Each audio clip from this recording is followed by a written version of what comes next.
el Centro Apostólico Altar de Jehová de Eclesía presenta lo mejor del trigo. Conduce Lourdes Bravo de Villar.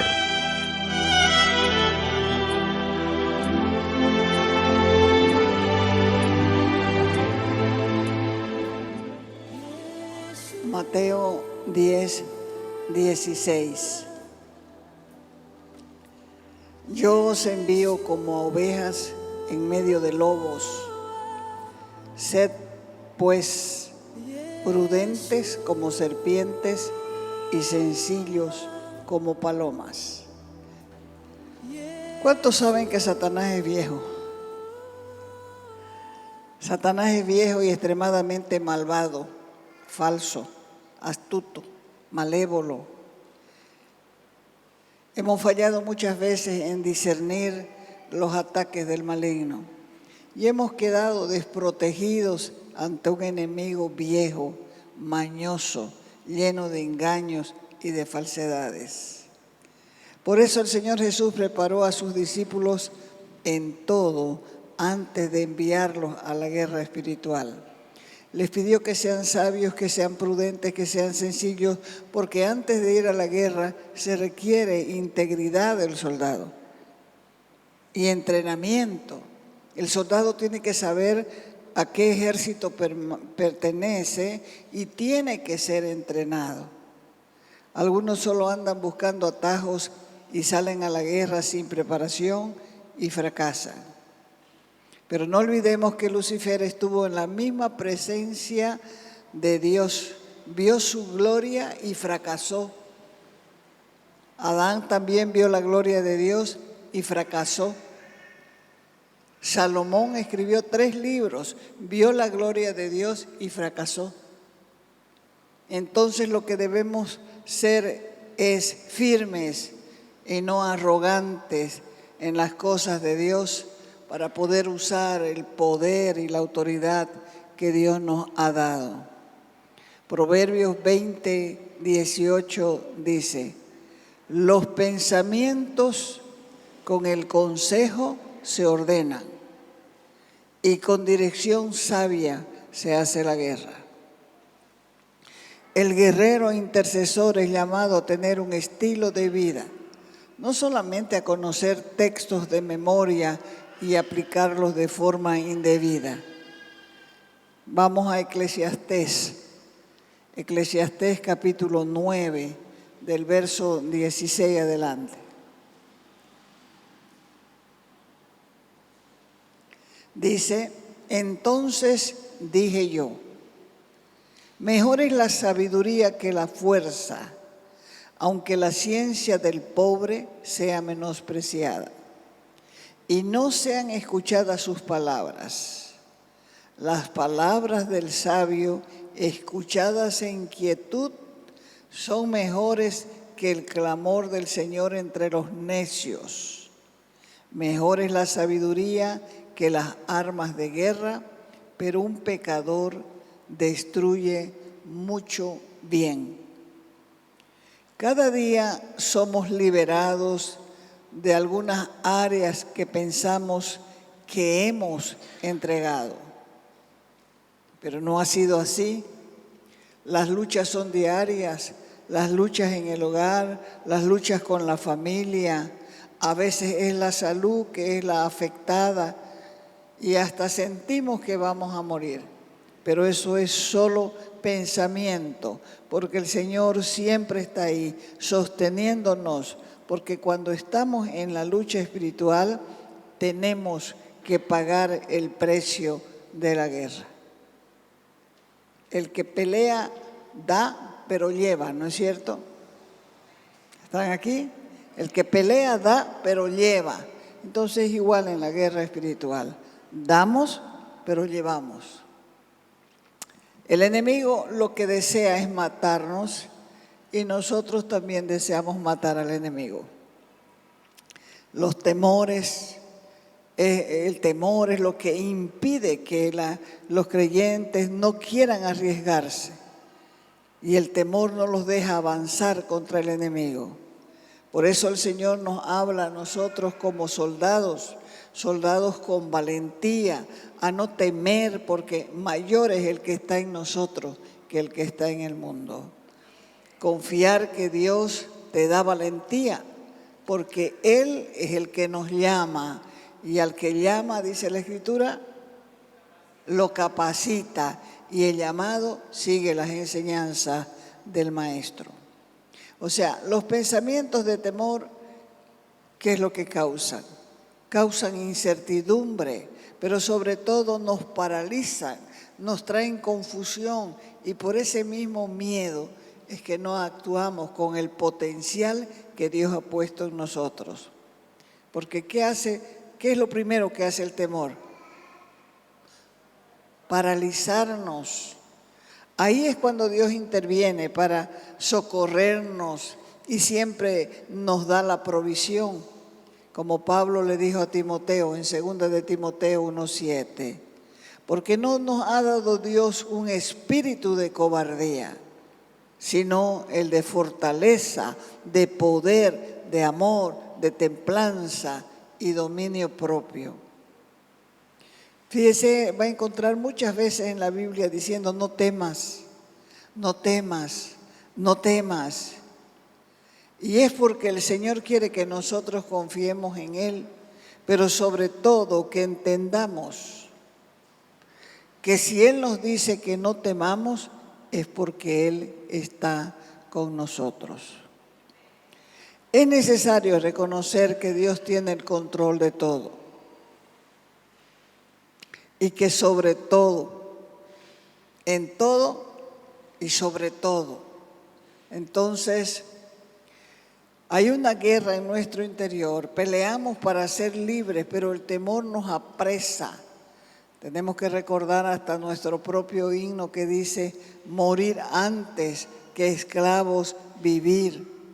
Porque la persona que vive atada con el temor no tendrá escapatoria.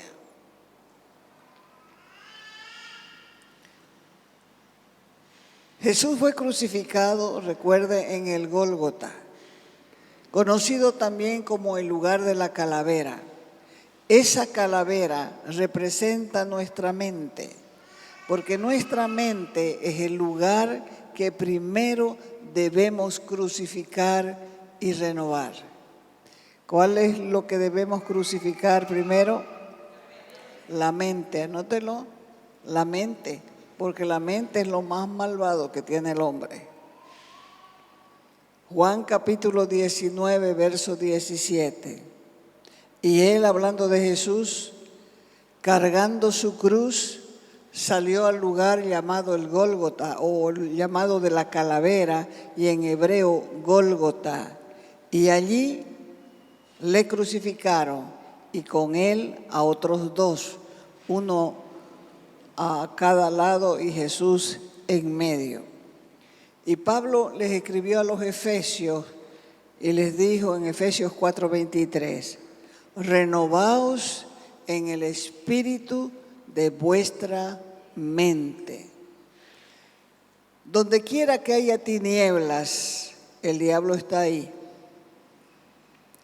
Por eso tenemos que discernir las áreas que no hemos vigilado en nuestras vidas, porque de seguro serán atacadas por el maligno. Judas, capítulo 6. El libro de Judas dice, no es capítulo 6, es versículo 6. Es así de pequeño Judas. Y a los ángeles dice que no guardaron su dignidad, sino que abandonaron su propia morada, los ha guardado bajo oscuridad en prisiones eternas para el juicio del gran día. Satanás fue puesto en juicio eterno, en un abismo de prisiones de oscuridad, como consecuencia de su rebelión. Allí también están los ángeles caídos. Ese lugar se llama regiones sin luz o desprovistos de luz visible. Esas tinieblas morales son las que degeneran literalmente en la oscuridad. Su causa es la ausencia de Dios, porque Dios es luz. Colosenses 1:13 dice, el cual nos ha librado de la potestad, del poder de las tinieblas, y a nosotros los creyentes nos ha trasladado ¿a dónde? ¿Al reino de quién? Al reino de su amado Hijo. Si toleramos las tinieblas, nos hacemos vulnerables a los asaltos del enemigo, porque donde quiera que haya desobediencia voluntaria a la palabra de Dios, ahí, sea cualquier corazón, hay una actividad demoníaca. Hay una actividad demoníaca de maldad. Cuando una persona llega al nivel de maquinar pensamientos para hacer mal a otros, quiere decir que no está escuchando la voz de su conciencia, o definitivamente se apagó en esa persona el interruptor de la luz. Por eso es que entran muchos a la brujería, porque la conciencia no le funciona. Lo único que quieren es dañar a las personas. Sin ir muy lejos, cuando nuestro corazón no quiere perdonar, es porque hemos levantado fortaleza y estamos bajo un poder muy fuerte de engaño, obrando mal contra el prójimo. ¿Cuál es tu prójimo? Mira a tu lado. ¿Cuál es tu prójimo? Fíjense que la mirada nos da un pensamiento. Ese pensamiento puede ser de crítica o ese pensamiento puede ser un buen pensamiento. ¿Ves? O criticas o te alegras de ver. Cuando criticas es porque has levantado fortalezas y estás actuando bajo un poder muy fuerte que se llama engaño. ¿Por qué? Porque estás obrando mal con tu prójimo o en contra de tu prójimo. La Biblia dice que el corazón del hombre es engañoso y perverso. Y también dice que nadie es bueno sino solo Dios. Por eso estamos llamados a estudiar, a leer, a escudriñar nuestros propios, la Escritura para ver o conocer nuestros propios pensamientos. Ahí con la palabra vamos a ver o vamos a reconocer las malas intenciones. Y Dios nos da la oportunidad de arrepentirnos porque a Él no podemos engañarlo.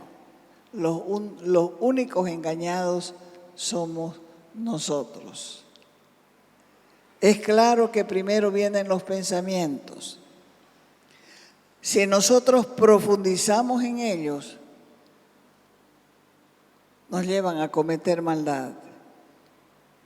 Y de esa realidad no se salva ni el más santo. Ezequiel, capítulo 38, verso 10.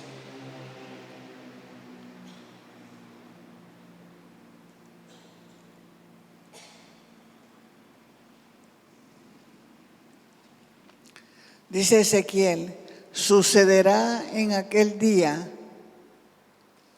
que pensamientos vendrán donde a tu mente, quiere decir, porque el corazón no piensa, solamente funciona.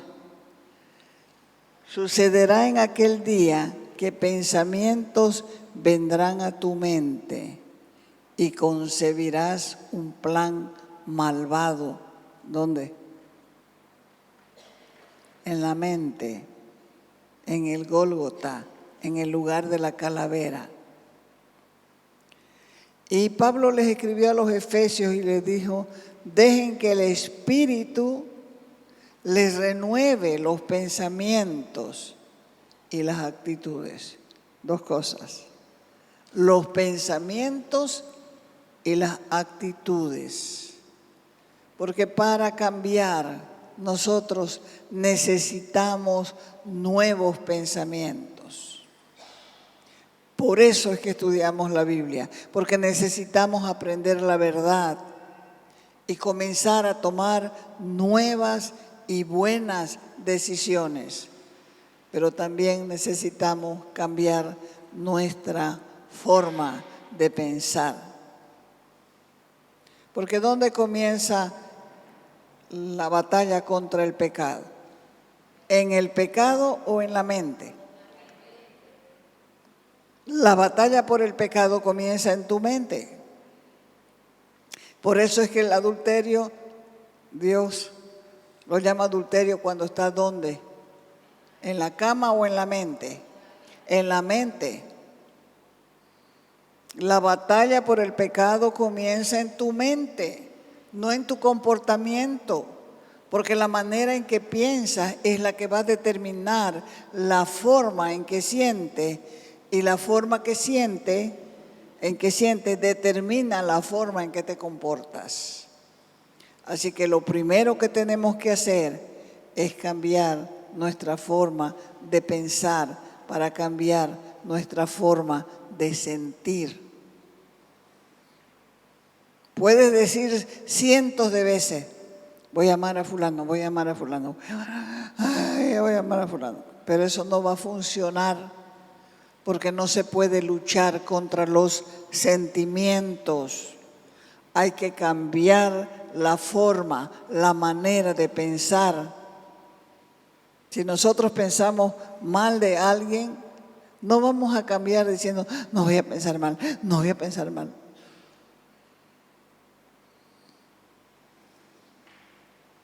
Hay que cambiar la forma de pensar para cambiar nuestra manera de actuar.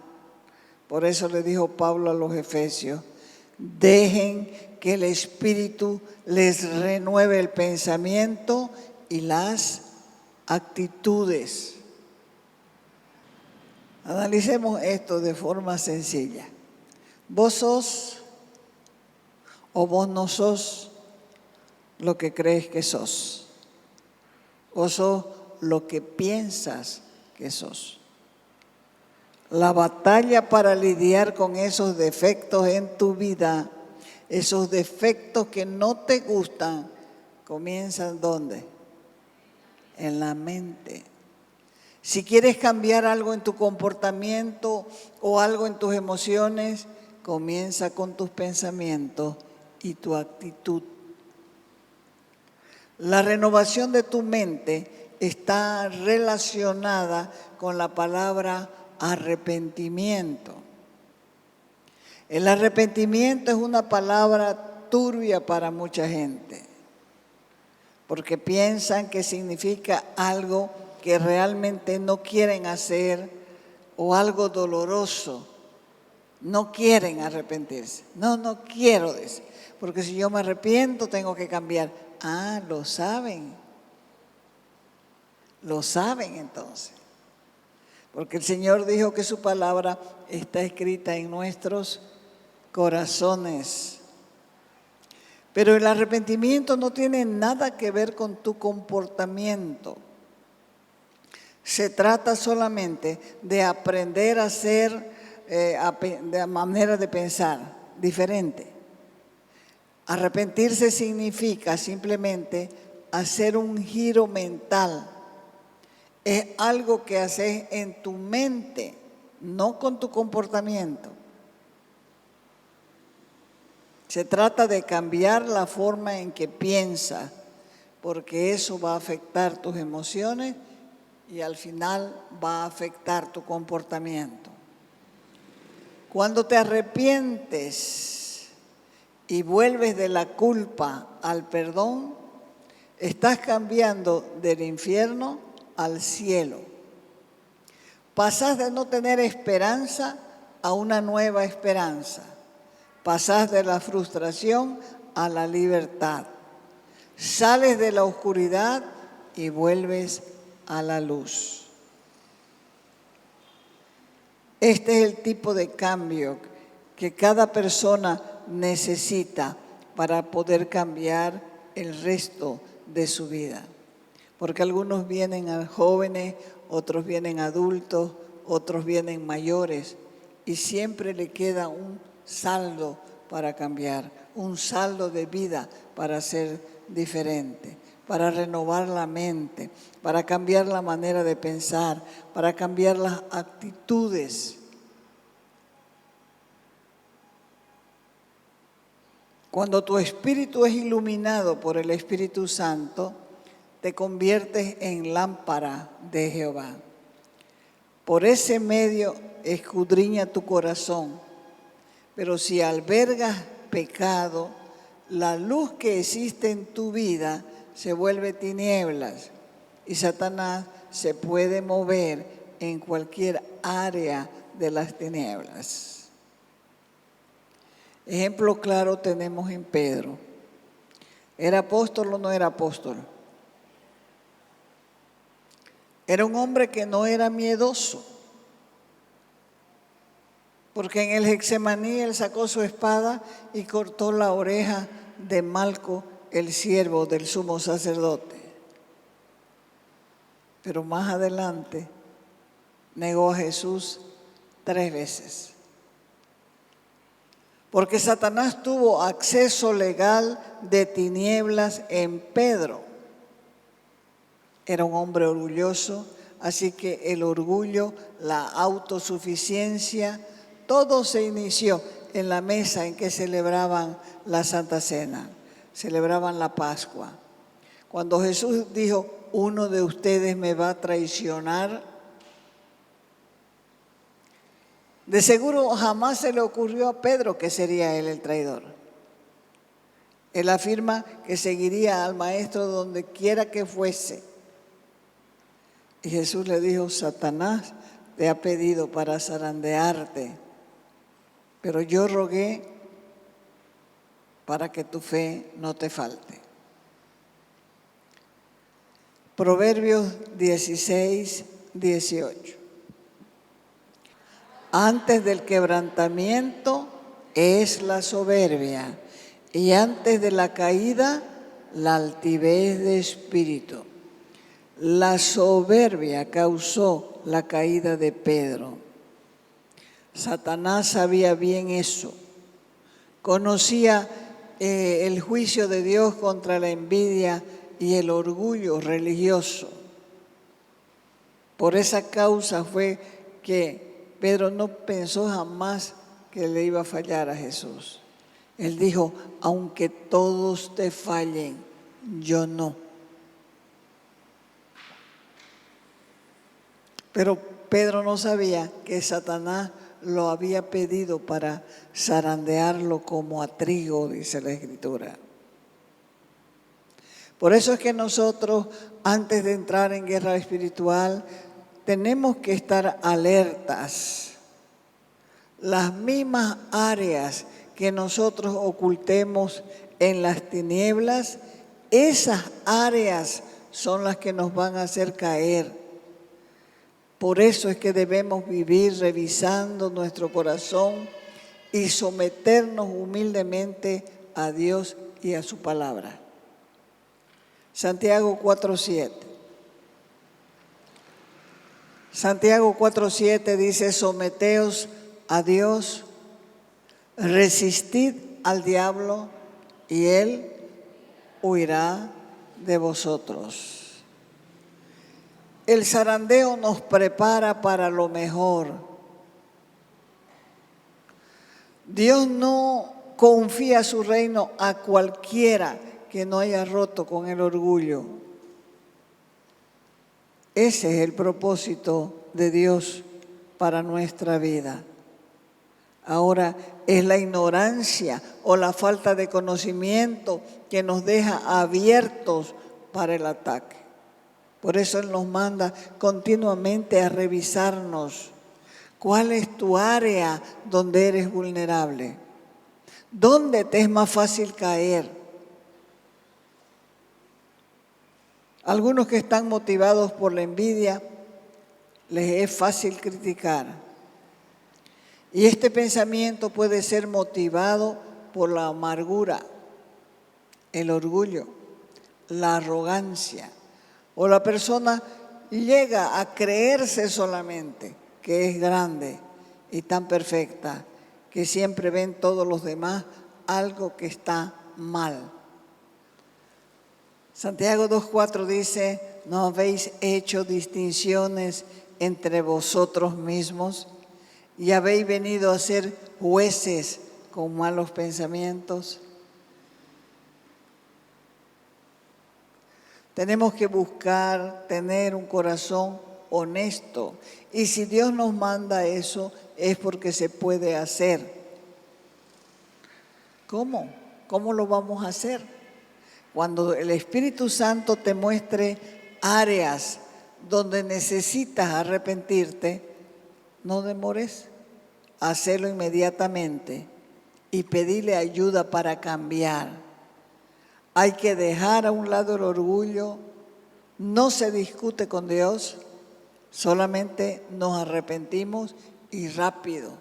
Eso es humildad. Porque si nosotros comenzamos, él tuvo la culpa, ella tuvo la culpa, él no hizo, ella no hizo, lo único que vamos a hacer es dilatar y no estamos mostrando ni una pizca de humildad. Mejor es decirle al Señor, si vos ves que yo tengo la culpa, aunque yo no la vea, te pido perdón. Te pido perdón. Santiago 4:6. Pero Él, dice, da mayor gracia. Por esto dice, Dios resiste a quienes, a los soberbios, y da gracia a los humildes. ¿Qué pasa si nos arrepentimos? Lo primero que pasa es que Satanás huye ante el arrepentimiento, porque el arrepentimiento es una actitud de humildad y huye ante un corazón limpio. Y solamente el corazón sometido al Espíritu de Dios podrá ser efectivo en la guerra espiritual. Y esto tenemos que aprenderlo, que la victoria comienza con el nombre de Jesús en nuestra boca y termina cuando la naturaleza de Jesús está en nuestro corazón. O sea que no basta con fuera, fuera aquí, fuera allá, fuera acá y tener la vida un desorden. No basta. Solamente nos estamos engañando.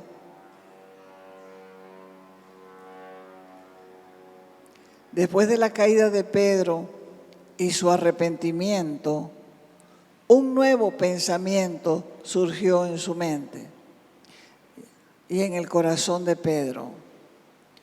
Cuando él y Juan oraron por ese cojo que estaba en la puerta hermosa para que sanara, los mirones comenzaron a asombrarse, porque siempre uno para mirando el ungido y no busca al ungidor. Pero en ese momento, cuando los mirones estaban asombrados de ver que Pedro y Juan habían sanado, entre comillas, al cojo que estaba en la puerta hermosa, Pedro les dijo, ¿por qué ponen los ojos en nosotros? Como si por nuestro poder o piedad hubiésemos hecho andar a este hombre. La aprendió la lección. La luz de Cristo desplazó las tinieblas de Pedro, desplazó su orgullo y fue reemplazado por la humildad y la mansedumbre de Jesús. 2. La fortaleza, la fuerza de los justos debe ser la humildad. Cuando Satanás ve una persona humilde, suda frío, porque le teme, porque eso fue lo que a él le faltó. Por eso cayó de aquel lugar de privilegio que tenía en el trono de Dios. La esencia de nuestra naturaleza carnal es el polvo. Y en el jardín del Edén, Dios le dijo a Satanás, Génesis 3:14, polvo comerás todos los días de tu vida. ¿Y cuál es el polvo que come Satanás? Nuestra vida. Te invitamos a nuestras reuniones los días viernes y sábado a las 6 de la tarde. Los domingos a las 10 de la mañana y a las 6 de la tarde. Calle Nicolás Suárez, esquina Félix Pinto.